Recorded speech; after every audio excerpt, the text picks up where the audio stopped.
Nuevamente aquí desde el Partenocito para continuar con el tema de eh, la cultura silvestre y aclarando que la cultura silvestre es algo que yo observo que sucede de hecho, no es una... A este pana se le ocurrió la relatividad general, que arrecho, ¿no? O sea, yo observo que, por ejemplo, Charles Bukowski proviene de la cultura silvestre. O sea, su modelo de vida no es de clase media, definitivamente, ¿no? O sea, eso sería algo que salta a la vista. Entonces yo me pregunto, ¿quién es Charles Bukowski? Bueno, un poeta. Bueno, sí, de hecho, los poetas, los de verdad, y los artistas de verdad, no pueden ser de clase media. Cuando digo de verdad, no me refiero a una jerarquización porque hayan logrado romper el modelo de vida estrictamente. Me refiero a que la práctica real, convulsiva, recurrente, que te lleva a depurar un discurso, el uso de una herramienta lingüística, pictórica, como sea, te va a llevar inevitablemente en más de una ocasión a que tú tengas que vender un televisor plasma, un carro, a que tengas que vender una estatua. La clase media no va a hacer eso. La clase media te jodiste, o sea, no de puro discurso un coño, no voy a ir a un curso, a un taller o a veces hasta viajar a un país. Yo tuve la suerte de que tuve que viajar, fue de estados para conocer a Briceño Guerrero y a Juan Félix Sánchez y a Jean Marcelier de Cibriu, y estaban todos en el mismo estado, ¿no? En Mérida, y a Mariano Díaz, que es durante escribiendo una monografía sobre el Premio Nacional de Cultura Popular, Mariano Díaz es que se me ocurre la idea. Es que me doy cuenta de que no existe arte popular propiamente dicho, ya en ninguna parte. O sea, eso fue a principios del siglo, que algunas amas de casas en Francia se descubre el arte naif, se descubre el origen, o sea, empiezan a pintar en ratos libres, sin conocimiento de la profundidad, ¿verdad? De otros recursos, sin manejo de textura, sin manejo de la herramienta, empiezan a pintar. Pero entonces yo descubro que en Venezuela particularmente, uno de los mayores exponentes de ese llamado arte popular, se empieza a rizomatizar, por decirlo de alguna manera, puesto que no consigo otra mejor. Se empieza a complejizar, es decir, empiezan a hacer cosas tipo de vanguardia que en el mundo entero luego otras personas más académicas empiezan a manejar como instalaciones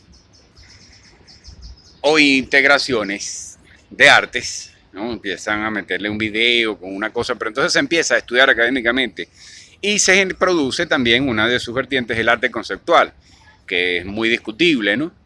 Sobre si es arte o no. Y se llega a esa tendencia, ¿no? Fíjate cómo ahorita estamos abordando el tema por otro lado, no es filosofía. Estoy hablando de simplemente de una observación que no llega ni a ser sociológica de un fenómeno, ¿no? O sea, sin embargo, es fenomenología, o sea, estamos observando el fenómeno de transformación y de multiplicación y diversificación de las manifestaciones artísticas durante el siglo XX.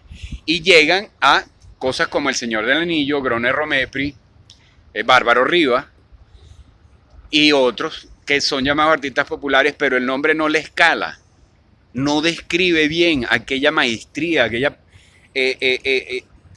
profundización en sus propios sistemas de signos, en sus propias destrezas, al punto de que aquello ya naif no es en lo absoluto, porque empiezan a tener un discurso profundo sobre la vida. En los cuadros de Bárbaro Rivas se empieza a observar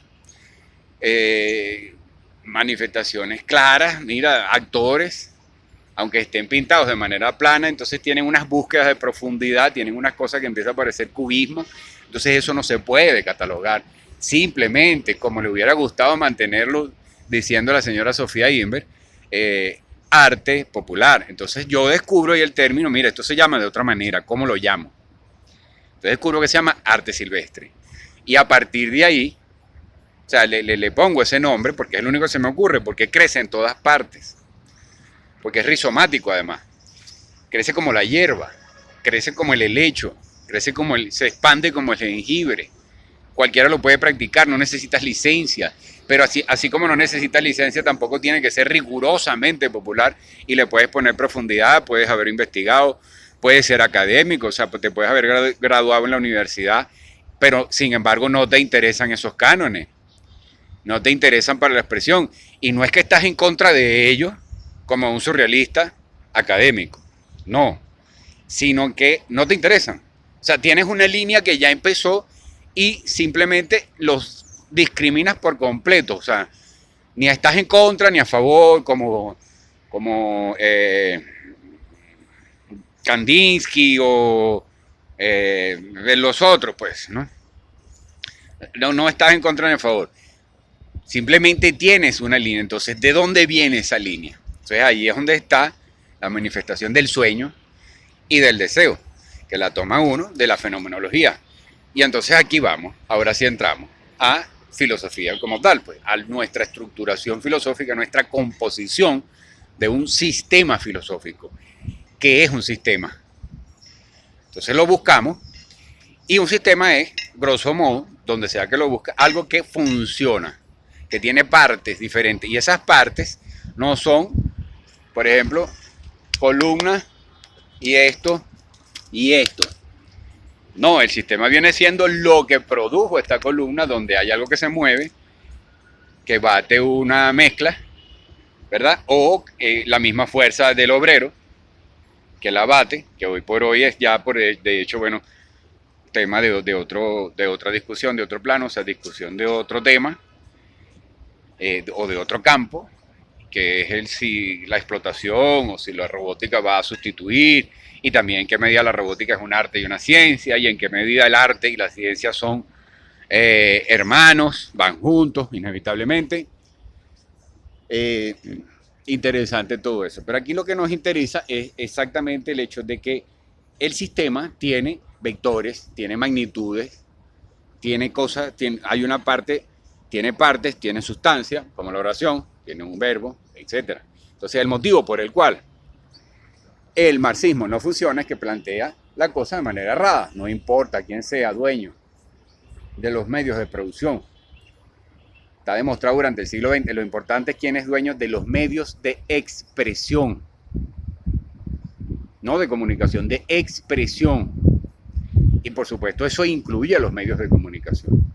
Entonces por eso es que no se podían conformar el sistema para controlar el sistema en sí mismo, no unos determinados personajes que yo puedo decir que sean Anunnaki, se me puede ocurrir, no. El sistema en sí mismo para controlar necesita controlar la expresión y por lo tanto las tendencias artísticas. O sea, no es que yo controlo los medios, el canal tal, CNN, Fox y los periódicos y las radios, no. Yo fabrico la sustancia y el contenido que sale por ahí inventando un reggaetón de mierda, una salsa erótica que fue antes y disco music. ¿Ves? La expresión es la que necesito controlar porque esa es la que permite que haya identificación con otros procesos, con otras ideas que revolucionen y cambien el status quo. Y como el sistema en sí mismo sabe que eso es inevitable porque la revolución es, a que no adivinan, la llamada revolución, que la vanguardia, que Carlos Marx, que los filósofos, que cambiar la historia, todas las vainas, vamos juntos a la batalla, la lucha, tal. La revolución en realidad es inevitable porque es silvestre, siempre está sucediendo, siempre va a venir una hierba nueva. Tú la talas, la deshierbas y entonces mantienes la misma. Pero ¿qué pasa? Que eso se convierte en monocultivo, así que inevitablemente la cultura se establece sobre una cierta fijeza, ¿no? Una cierta duración de las cosas. Pero ella debe prepararse para el cambio que va a venir siempre. En la medida en la que lo evite, comienza su proceso de distracción con dicotomías, de inventar dicotomías internas para que la gente mantenga ese conflicto internamente y no se dé cuenta de aquello que viene, y entonces se van produciendo gran cantidad de enfermedades que produce manifestaciones tan enfermizas como Bolsonaro. O sea, Bolsonaro es un signo de una enfermedad social, porque si no, él no fuera presidente. El problema no es que él sea presidente, el problema es que él definitivamente es la manifestación de una sociedad y una cultura brasileña y latinoamericana enferma. Lo mismo sucede con Duque y con Macri. Y me tengo que atrever a decirlo, lo mismo sucede con un carajo como Diosdado Cabello, que tiene un programa tan desleznable y la gente lo admira y lo ve. Y es un programa que es más de derecha no puede ser. O sea, Diosdado Cabello se supone que él sea que del bando contrario. Eso es mentira. El verdadero movimiento que de verdad va a revolucionar, yo lo llamo cultura silvestre, pero no es que yo quiera hacerme acreedor o autor o líder y que la gente va a ser argimirista, no, la gente va a ser silvestre. ¿Y por qué lo llamo así? Porque es una variante múltiple, es rizomático. O sea, vamos a ser todos, es algo que se manifiesta en todos nosotros y debemos saber que para que no sea capitalizado por pocos, como está sucediendo en Venezuela, que toda una búsqueda de un cambio está siendo capitalizado por unos sinvergüenzas rumberos postmodernos que se guían por el goce. O sea, eso es lo que está dirigiendo a esta, lo que guía a esta dirigencia no es una búsqueda de Saint-Simón, en la cual no creo, tampoco la de Carlos Mar, o quizás sí, porque Carlos Mar es un gran postmoderno a final de cuentas en su modelo de vida. Pero lo cierto es que lo que guía a esta dirigencia es su goce. Y ese es el principal que ellos aseguran, y ese es el que en medio de su psicosis ellos asumen como revolución. En la medida en la que yo estoy teniendo goce y estoy permitiendo un poquito de goce a otros, porque sí lo hacen, en esa medida yo creo que aquí hay una revolución. Medios de producción, medios de expresión, revolución de altusiana de la educación, nada de esa huevonada. O sea, no le interesa esa vaina. Entonces, pero aquí sí nos interesa. Estamos haciendo un trabajo de comunicación que debe ser rizomático. No me interesa separar los temas para que a ustedes se les facilite y entonces cada uno de ellos tiene 1.000.000 de visitas, 350.000 visitas. Eso ya no va a ser silvestre. Silvestre es así. En cada video se hace una comunicación, una comunión de temas sin cortes, porque mi intención es que tú entiendas, no que me veas a mí. Y lo hago por esta vía porque se me hace mucho más fácil que escribir. O sea, tampoco puedo escribir todo esto, además de todo lo que ya escribo. Es un problema, me ocasiona, eso también tienen que saberlo. Esto no lo hago por ego, ay, ese tipo sí es egocéntrico. No, hay problemas, me cuesta a veces dormir, tengo mis problemas de insomnio y el acto de escribir se hace obsesivo, entonces debo evitarlo. Y esto me permite una expresión, un relax, y entonces, bueno, digo todas estas cosas y además duermo.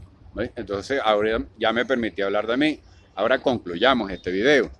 Los sistemas, para que no sean capitalizados por otros, deben funcionar, deben ser conscientes quienes participamos en un sistema que vaya a relevar eso que llamamos capitalismo, que en realidad se está redimensionando, como ya he dicho, a sí mismo, tiene un montón de elementos marxistas o socialistas de proteccionismo social en muchos países. Cualquier persona que te habla contra el capitalismo, que hemos luchado contra el capitalismo, eso yo lo llamo adolescencia programada. Dentro de mi sistema filosófico de pensamiento, toda la gente que habla así es adolescencia programada, incluidos todos los que están en la dicotomía. Feminismo, etcétera, etcétera. El capitalismo hoy por hoy es sumamente complejo, pero sea cual sea el sistema que lo releve, tiene que ser un sistema y debemos ser conscientes de los vectores y magnitudes que lo movilizan, no de las partes estáticas. Y lo que Carlos Marx, por ejemplo, observó fue la fuerza del trabajador, pero resulta que después fueron más geniales que él y observaron la libido, que se pudo interpretar luego como deseo en una forma más amplia. Ahora, en la cultura silvestre observamos eso, pero no somos lacanianos, porque observamos también el sueño, que solo se transmite de manera hermenéutica, y siempre que trates de interpretarlo, en realidad lo estás terminando de definir, que es lo que le sucede a Jung, y por eso Freud lo expulsa de la academia, porque Jung, al final de cuentas, para Freud no está superando la hermenéutica, y resulta que la hermenéutica es inevitable. Ya habíamos hablado de esa diferencia entre hermenéutica y análisis, y que no podemos despreciar ninguna de las dos, porque al mundo al que nos aproximamos ya no es moderno, es decir, ya no es dicotómico. Ya no va a ser posible que tú digas, es o esto, es esto o es esto. No. Cuando te aparezcan dos posibilidades, deberás revisar bien cuál es la relevancia de esa decisión, porque probablemente te la estás inventando. Y ahí es donde entra el modelo de clase media, que es el que te dice, tú necesitas determinadas cosas. Y entonces muchísimas decisiones y opciones que tú tomas entre una cosa y otra en realidad están forzadas por tu modelo de vida. No son decisiones relevantes. Entonces volvemos a ese punto inicial. Bukowski es un ejemplo de ese modelo de vida. Entonces la gente dirá, ay, hay que vivir como Bukowski y vomitar y tomar curda. Bueno, no, pero resulta que los beatnik también venían de la burguesía y también buscaban otro modelo de vida que fuera más satisfactorio, que permitiera transformar los números en cualidades y no al revés, porque es una búsqueda inevitable. En principio se manifiestan unos pocos que puedes clasificar como movimientos culturales o sociales o artísticos, pero luego eso en realidad se está diversificando y lo que yo observo que el sistema tiende a hacer es reprimir eso, evitar que suceda esa expansión rizomática de formas de expresión y de modelos de vida. En un mundo que además cada vez más lo permite, porque la aparición de Internet permite que ya tú no tengas que graduarte en una universidad para tener ese y hasta más conocimiento. Y la tecnificación de un montón de trabajos también permite que tú te las ingenies por diferentes vías y no tengas que ser propiamente productivo, que es otra cosa muy discutible. ¿Ves? Por lo pronto, seamos conscientes de que un sistema es algo que tiene magnitudes y vectores, no es simplemente un sistema de valores que yo cuestiono. Por eso el capitalismo se mantiene, porque funciona, porque reconoce esos vectores, los asimila y no los juzga. Y eso es lo que hace el comunismo y el socialismo y el cristianismo. Y todos esos ismos juzgan al ser humano y el ser humano termina diciendo, bueno, yo me lanzo a consumir, pues por lo menos aquí si chambeo y produzco mi vaina, me puedo operar o puedo hacer lo que sea o resuelvo. En cambio ahí siempre me están juzgando y eso fue lo que hizo el comunismo. Y eso es lo que está contenido en el marxismo mismo. No es que fue una mala interpretación de Lenin, ¿no? El marxismo es juzgante de una serie de cosas. Es un neocristianismo. Entonces, bueno, claro, pero yo no me quiero concentrar en criticar eso, sino en de dónde viene la cultura silvestre. Viene de la observación de manifestaciones artísticas que están multiplicándose rizomáticamente en toda su diversidad. Ya el arte, gracias al meme, no lo está haciendo nada más el artista. Resulta que en el meme hay un montón de manifestaciones de ocurrencias particulares, interesantísimas, que tienen un nivel conceptual y expresivo importante, y no es cuestión de especialistas que viven del arte de exposición, sino que es silvestre.